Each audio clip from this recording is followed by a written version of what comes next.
მოგესალმებით მეგობრებო. დღეს მინდა დაგელაპარაკოთ ისეთ მნიშვნელოვან საკითხზე, როგორიცაა ემოციების ამოცნობა. თუ ფსიქოლოგიაში დავტოვებდით ერთ უნარჩვევას, top 1-ს და სხვას ყველაფერს მოვაშორებდით, ჩემთვის პირადად ემოციების ამოცნობა იქნებოდა ის უნარჩვევა, რომლითაც ადამიანი იწყებს მუშაობას საკუთარ თავზე. რატო ვთვლი ასე მნიშვნელოვნად ემოციების მართვას? იმიტომ რომ ემოციების მართვისას ადამიანის უმეტესობა პრობლემების, რომელსაც ფსიქოლოგიური პრობლემის ეძახიან, იხსნება. უმჯობესდება ურთიერთობების ხარისხი, საკუთარი თავით კმაყოფილების, თვითშეფასება განიცდის ამაღლებას და ალბათ დამეთანხმებით რომ დავიყვანოთ ერთ მამრავლამდე, ალბათ ყველა ადამიანის ფსიქოლოგიური პრობლემები დადის ემოციებზე, ან ჭარბ ემოციებზე, ან თუ მართაობაზე. აქედან გამომდინარე, ემოციების მართვის პირველი საფეხური იწყება ემოციების ამოცნობით. როგორ შეიძლება ემოციების ამოცნობა? იმისათვის რომ მოვიცნოთ ემოციები, უპირველეს ყოვლისა უნდა გავერკვევთ რა არის ემოცია. ემოცია ლათინური სიტყვაა, ემოციო და საკუთარ თავში ისმის კიდევაც გულისხმობს მოძრაობას, მოციო. ანუ ეს არის ადამიანის ის სისტემა, რომელიც ემსახურება მოთხოვნილებათა დაკმაყოფილების სფეროს. ამასთან ემოციები შეიძლება გააჩნდეთ როგორც ადამიანებს, ასევე სხვა ცხოველებს, ძუძუმწოვრებს. ასე შეიძლება ადამიანის ბრაზდებოდეს და ძაღლის ბრაზდებოდეს, ეშინოდეს დათვს და ეშინოდეს ადამიანს, სევდიანონდეს მათ შორის და ასე შემდეგ. ემოციების მოთხოვნილებებთან მიბმა უშუალოდ კავშირში არის ბიოლოგიასთან და ევოლუციასთან. ანუ მარტივად რო ვთქვათ, აი გამოვიყენებ საილუსტრაციოს. საილუსტრაციოდ აი ესეთ ხელსაწყოებს, ეს აღნიშნავდეს აი ეს ბურთულა, აღნიშნავდეს ჩვენს მოთხოვნილებას, სურვილს ან საჭიროებას. ხოლო ეს ხელი, საფხანი, აღნიშნავდეს ამ მოთხოვნილების დაკმაყოფილების შესაძლებლობას. მარტივია. როდესაც არსებობს მოთხოვნილება, ანუ სურვილი და ცხოველი მას იკმაყოფილებს, მას უნდა ეუფლებოდეს სიამოვნების შეგრძნება. სიამოვნება შეიძლება ბედნიერება დავარქვათ და ასე შემდეგ. რისთვისაა ეს საჭირო? იმისთვის არის საჭირო, რომ ცხოველმა დაიმახსოვროს და შემდგომ გაიმეოროს, მისთვის ეს სასარგებლო მოქმედება. სხვა ემოციები, რომლებსაც ზოგჯერ ნეგატიურს ეძახიან, წარმოიშვება მაშინ, როდესაც სასურველსა და მის ხელმისაწვდომობას შორის წარმოიშვება დაბრკოლება. და უკვე როგორ აღიქმება ეს დაბრკოლება, განაპირობებს ნეგატიური ემოციების სხვადასხვა სპექტრს. ასე, მაგალითად, თუ სასურველსა და მის დაკმაყოფილებას შორის დადგა დაბრკოლება, ჩადგა შუაში დაბრკოლება, რომელიც აღიქმება გადალახვადად, ანუ საჭიროა მასზე ჯაფის გაწევა, თუმცა ღირს იმად, რომ ძალისხმევა გაწეულ იქნეს, ცხოველი განიცდის ბრას. თუ სასურველსა და მის დაკმაყოფილებას შორის არსებობს დაბრკოლება, რომელიც აღიქმება სახიფათოდ, ანუ იმაზე მეტად, ვიდრე ძალები აქვს არსებას, ან მისი დაკმაყოფილება არ ღირს, იმდენად ძვირი დაჯდება ეს. მაშინ ემოცია კარნახობს ცხოველს, რომ გაერიდოს, ანუ უარი თქვას ამ მოთხოვნილებაზე. ასეთ შემთხვევაში ცხოველს დაეუფლება შიში. ამასთან, თუ ისევ და ისევ სასურველსა და მის დაკმაყოფილებას შორის დგას დაბრკოლება, რომელიც აღიქმება მიუწვდომლად, ანუ უკვე აღარ დაკმაყოფილდება, არსება უნდა განიცადოს სევდა, რათა დაიმახსოვროს, რომ შემდგომ ეს შანსი არ გაუშვას ხელიდან, რახან ეს შანსი არის ფასეული. აი ესეთი მარტივი, გამარტივებული, რა თქმა უნდა, სისტემა არის შემოთავაზებული ჩემს მიერ, თუმცა ძალიან პრაქტიკული, რადგან აი ამგვარ ემოციებს ეძახიან საბაზისო ემოციებს.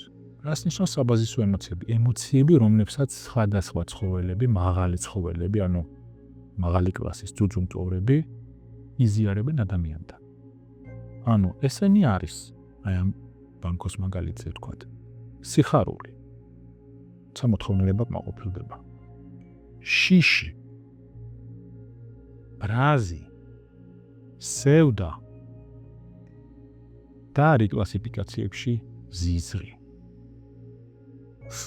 ეს ემოციები ითვლება საბაზისო ემოციებად, ამასთან ადამიანს როგორც მაღალ სოციალურ არსებას დროთა განმავლობაში აი ცხოველური ემოციების პარალელურად განუვითარდა მეორე რიგის, ანუ სოციალური ემოციები. სოციალური ემოციები შესაძლებელია არსებობდეს მხოლოდ სოციუმში არსებობისას. როგორი ემოციებია ისინი? მაგალითად, წენა. წენა არის გამოუთქმელი ბრაზი, წამოვიდა ბრაზიდან. ნაწკენი. ანუ ნაკლებად სავარაუდოა და შესაძლებელი, რომ მაგალითად რაიმე ცხოველს, მაგალითად ზღარბს წავართვათ ვაშლი, მან დაგვიმახსოვროს, იყოს ჩვენზე თვეობით ნაწყენი და ამას არ ქმნიდეს რაღაც მიუღებელ საქციელად. ადამიანი ასე შვება. კიდე ერთი სოციალური ემოცია. სირცხვილი. ისევ სოციალურ ემოციებიდან. რას ნიშნავს სირცხვილი? შიშიდან წამოსული. ცხოველური შიშიდან წამოსული ემოცია, რომელიც სოციალურად მიუღებელი რამის გაკიცხვის შიშს წარმოადგენს. ასე მაგალითად დათვს არ ცხენია თავის შიშისვლის. ადამიანს შეიძლება შეცხვეს. გარდა მაგისა, მაგალითად თვითგვემა, ანუ დანაშაულის შეგრძნება. დანაშაულის შეგრძნება არის პირადი პრინციპების, პირადი წესების დარღვევა და გულისხმობს ბრაზიდან წამოსულს, ანუ დასჯას გულისხმობს, ხო? ასე მაგალითად რაიმე თუ ზუნწოვარმა თუ ჩაიდინა რაიმე საქციელი, ნაკლებად სავარაუდოა, რომ დანაშაულის ცნობა ჰქონდეს. მაგალითად დაგლიჯა, ან უკბინა იმეს, ან რაიმე ცხოველს, ხო? დანაშაულის ცნობა ნაკლებად. ადამიანს შეიძლება სინდისი ქენჭიდეს, ანუ სინდისი აქვს. ესეთი კონსტრუქცია სოციალური, ხო, მაჩვენე და პირადი. გარდა მაგისა,აკეთი გზნობები შეიძლება იყოს ეჭვიანობა, შური, ამპარტავნება და ასე შემდეგ. ასე მაგალითად ძაღლები რო შეხვდებიან ერთმანეთს და იცნობიან პირველად თუ ერთი ძაღლი არის მოვლილი, სპეციალური დასაცმელი აცვია, კარგად არის ნაჭამი, იკვებება კარგად და მეორე ძაღლი არც თუ ისე ერთ ძაღლს მეორე ძაღლის მიმართ არ გავაჩნია ან ქედმაღლური დამოკიდებულება, ან შური მეორე მხრიდან, ისინი უბრალოდ ერთმანეთს ეცნობიან და ინტერესის, ცნობის მოყარეობის ემოციებს გამოხატავენ. აი ესე და ამგვარად, აი ამათზე უნდა იყოს წესით მიმართული, ამ ემოციებზე უნდა იყოს მიმართული ამოცნობის საშუალებები. ეხლა როგორ შეიძლება უშუალოდ მათი ამოცნობა? უპირველეს ყოვლისა, ემოცია იგრძნობა. ანუ მისი ამოცნობა შესაძლებელია, როდესაც ჩვენ გრძნობთ შიგნიდან ენერგიის მოზღვავებას ამ პირიქით ნაკლოვანებას. ანუ არსებობს ენერგიულად დამოხტული ემოციები, რომლებიც ჩვენ სხეულს თხოვენ მოძრაობას, მაგალითად გაქცევას შიშის შემთხვევაში ან თავდასხმას ბრაზის შემთხვევაში და ენერგიულად გამოფიტული, ანუ გაყინვის მაგვარი ემოციები, მაგალითად სევდა, როდესაც გაშეშება ხდება, ხო? ასე და ამგვარად პირველი ერთ-ერთი მთავარი ინდიკატორი არის ენერგიული მოზღვავება სხეულში. მეორე მაჩვენებელი შეიძლება იყოს სხეულის ენა. ანუ თუ ადამიანი ჟესტიკულირებს, ან თქვენ ატყობთ, რომ თქვენი სიარული მაგალითად ან ნაბიჯები აჩქარდა, ან ვერ ჩერდებით, ან რო იტყვიან ადგილს ვერ პოულობს, ესე იგი დიდი ალბათობით ან სხეული ცდილობს გაიქცეს, ან თავს დაესხას რაღაცას, ხო?